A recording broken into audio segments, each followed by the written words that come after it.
Hello everybody, welcome back to my channel Trading Secrets. This channel is for entertainment purposes only. For those of you who do not know, my name is Ali. I have over 20 years experience teaching accounting, economics, business and law. Through this channel I'll be providing some stock analysis and a quick update on the $1 Million Challenge. So if anybody's not aware of this is a journey of an investment of $1,000 to a return of $1 million over a period of 3 years using a strategy called compound return investing. So the objective is try to get 201 trades, each with an average return of 3.5%. It's not 201 consecutive trades.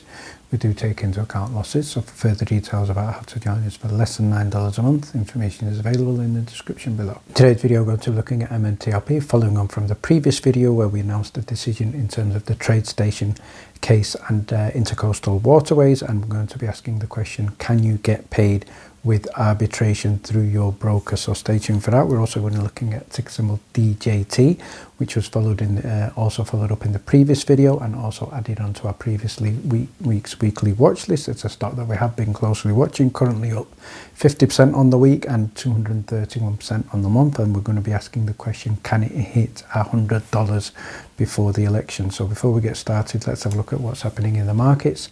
So first of all, from Yahoo Finance, we can see that Wall Street bosses are more worried about inflation than the US interest rates. And in terms of Yahoo Finance, we can also see the stock market overall. The Dow Jones falls, Nasdaq and S&P 500 are rising amongst a fresh wave of earnings and jobs data. So remember, it's a huge week for earnings. There was good news earlier today as well in terms of the USCB consumer confidence. This jumps 108.7 compared to an estimated 99.5, and that is right now the highest since January 2024.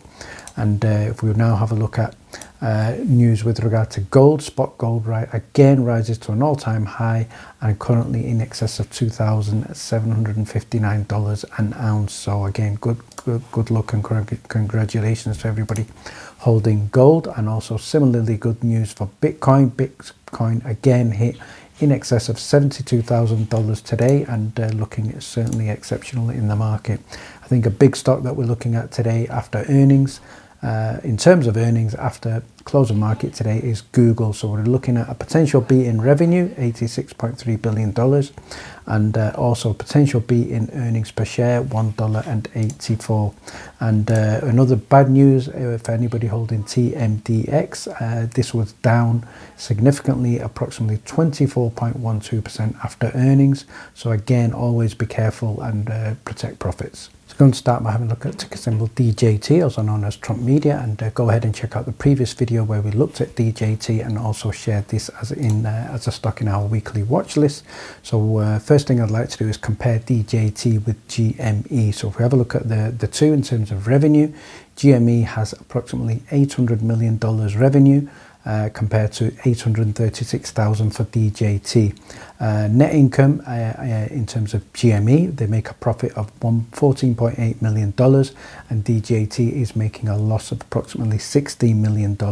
Net profit margin, again 1,955% negative for DJT compared to 1.85% net profit margin for GME. So GME also has $4.6 billion cash in hand, and DJT has just approximately $0.34 billion cash on hand. DJT, however, this is where the key difference is. The stock is up over 185% over the month, and GME is down 9.27% over the month. So what this basically tells me, the market is certainly driven by momentum, it's driven by sentiment, it's driven by catalysts, and it's driven by news and what the news that we're getting with regard to a potential election victory for Trump is what is driving DJT right now. So let's have a look at what happened earlier today. So what V4 Vendetta highlighted a point earlier today when it went down quite significantly, and it was then halted down, and obviously if we have a look at the follow-on chart here, and when it hit a price of approximately $46, we can see the sharp bounce back up. So it has recovered, and at time of editing it was up or in excess of 12%, But what I'd now like to do is remind you in terms of an important letter from JD Vance and what he stated about MMTLP. He referred to this as one of the largest corruption scandals that he's heard of. He's obviously written this letter to Gary Gensler. I don't believe Gary Gensler has followed up, and this is also something that we are hoping, if JD Vance is able to do something after election, then that happens. So let's now give a shout out to Golden Tickets, who stated here, Code Red U3 only works if Trump is taken out. DJT transferable. Now we're talking about Code Red is obviously Code Red is when it is no longer tradable after the U3 halt. So that what Polish Assassin has stated is he the only one trying to figure out how the longs in DJT, in order to ball out the criminals, and the shorts stuck in an infinity squeeze, they're going to go with buy button pill, and maybe they go with the Code Red U3 halt like they did with MMTLP. However, I don't think they're going to do that with DJT, because MMTLP was a stock with an end date. So that's the key difference there. And finally, shout out here to Golden Tickets again, who stated, in terms of tagging in the SEC, FINRA and DTCC, DJT allegedly 1.4 billion fake shares, MMTLP allegedly 1.3 billion fake shares, no dividend, 2 years halted, and where is the money? So another one, FNGR, potentially 200 million shares. So this is basically telling us that the markets need to be fixed. What I'd now like to do is follow on from the previous video looking at intercoastal waterways versus TradeStation and FINRA. So there was bad news in the case, and the judge was ordering arbitration. So the question now we're going to ask is, can you get paid with arbitration? So one of the comments on the previous video was from Hansel, who stated, so do each of us now have to sue our broker to get arbitration and dollars for MMTLP? So what Octo has stated, if I understand this right, they don't like the fact that FINRA is the arbitrator, and that is the problem. So let's have a look at a key question. Before we look at the key question, a quick reminder from the previous video in terms of the order. So a reminder here, the motion to disqualify FINRA as the ADR was denied. So this was the key loss in the case, and the defendant TradeStation motion to compel arbitration and the stay for proceedings was granted. So that is the instruction that needs to happen. The case is stayed pending resolution of the arbitration proceedings, and the court reserves the judgment to enforce any arbitration award. So that's the key, I think, that is interesting, and that is that the court is making an option for itself to enforce the arbitration award, i.e. the dollar amount, if there is any. And it's directed to close the case and deny the case as moot in any pending motion. So whether or not there is an appeal or a further court, we will have to wait for an update. So what I'm now going to share with you here is a question that has been used in AI, and the question I've used in AI is how does the TradeStation arbitration broker agreement work in a dispute, which is what we have here. So let's have a look at potential implications and the process, and potentially could you also get a dollar amount in this method. And I believe that even though this is what we're going to look at is from the point of view of TradeStation, I think it applies to all brokers, Webull, Robinhood, etc. So the arbitration sets out a mandatory process for resolving disputes between the customer and the broker, and it involves a legal mechanism to settle disputes outside of court. So it's not going to happen in any court. So the first point is that the arbitration requirement is something that is mandatory, and the requirement usually means that neither you nor TradeStation can sue each other in a traditional court over disputes, i.e. the broker will have this in their terms and conditions and you will agree to that, and that's what was also stated in the case.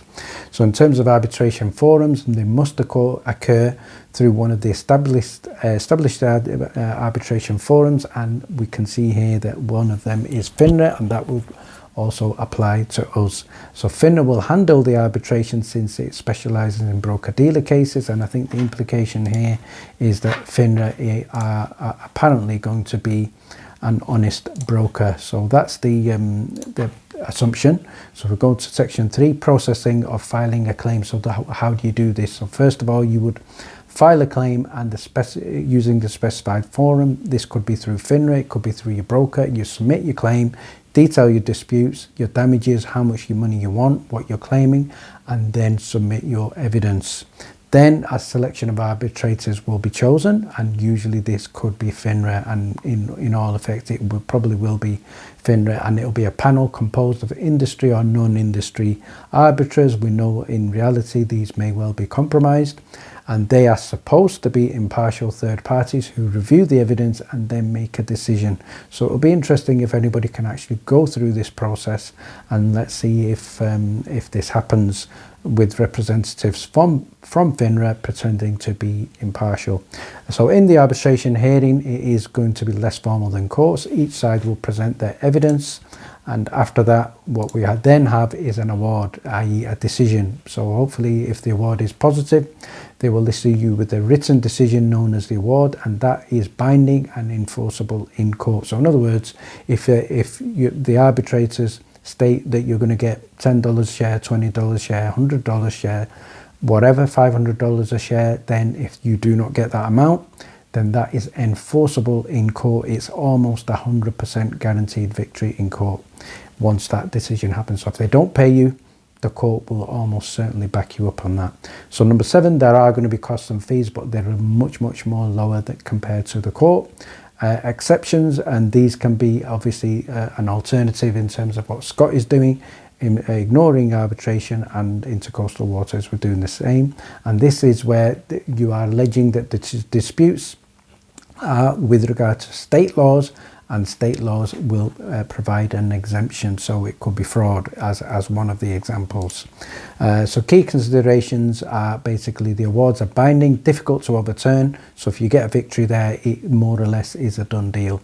It's also often faster and more private than court. So maybe you could get an ND, you could get a dollar amount and potentially nobody would know about it.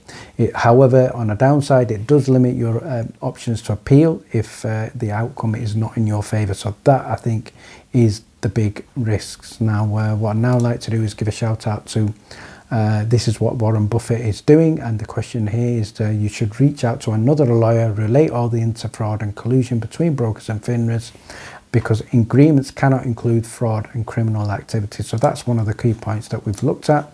And the other shout out I'd like to give is to the MMTLP dog, who stated the best course of action would be where Nexbridge Hydrocarbons carry out legal action against the brokers on behalf of the shareholders, because if Nexbridge Hydrocarbons goes bankrupt, the options are limited, and I believe Nexbridge still has this option, and I believe that Greg McCabe and John Bird are aware of potential conflicts with regard to the statute of limitations.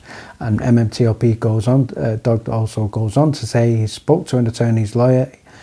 We've spoken about a right after the halt nearly 2 years ago that they were involved in a Robin Hood buy button debacle. They mentioned the following: that it is extremely hard to overcome the broker agreements. So in other words, this is one of the reasons why many people are not having success in courts. And finally, quick shout out to the previous week's weekly watch. If you would like to get this as well as a copy of our daily stock alerts, details are in the description below.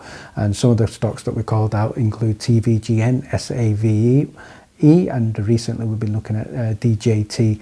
And finally, thank you very much for watching. Please stay tuned.